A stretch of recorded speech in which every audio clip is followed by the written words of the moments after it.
我正在尝试恢复深山第5条溪流消失的水生物种。这个季节的溪流环境很是稳定，虽然快到了冬季啊，但这里的活饵黑河虾依旧丰富。我持续的放流，还得是网友们看得通透，原来白捡的可以这么香，合着是追着往嘴里送饭吃，果真是电工之后的感动，村民看得落泪。目前我已经在4条溪流里放了中华鳖种苗，按照之前恢复冷水鱼的经验来说，这个过程是非常漫长的，都是按年计算，所以必须持久战。这不，前段时间其他地方的村民找到我说，他说他那边之前也是因为药毒店中华鳖已经绝种了，看看我能不能帮下忙放流恢复下。还有一段时间，很多生物都要进入冬眠状态了，所以这批中华鳖我叫朋友喂得饱饱的，让他们能顺利度过漫长的湖南冬季。大家看看这个头，这活力不用说了吧，野外适应能力肯定是很强的。这是消毒后在户外小溪过水10天后的样子，把这家伙拿在手里，暴脾气一下就上来了。我们等会儿沿着这条小溪一直往上游开始慢慢放流这些中华鳖啊。第一件事先给他们过一下水。我发现这些老是喜欢干架。哇，这个水潭面积好大，看底部全部都是细沙，这地方挺适合放流中华鳖的。走吧走吧。哟，这家伙还不动啊！哇，游得好快啊！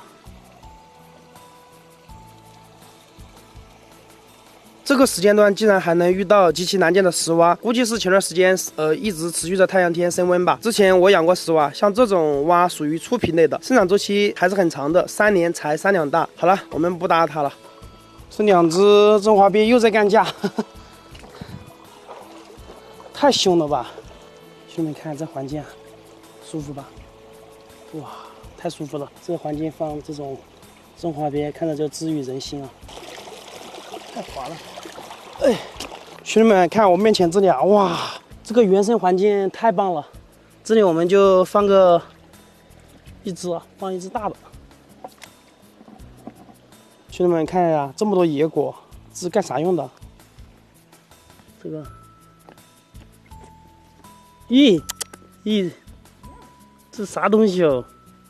像坨屎一样，这个能吃不？看，好厚的。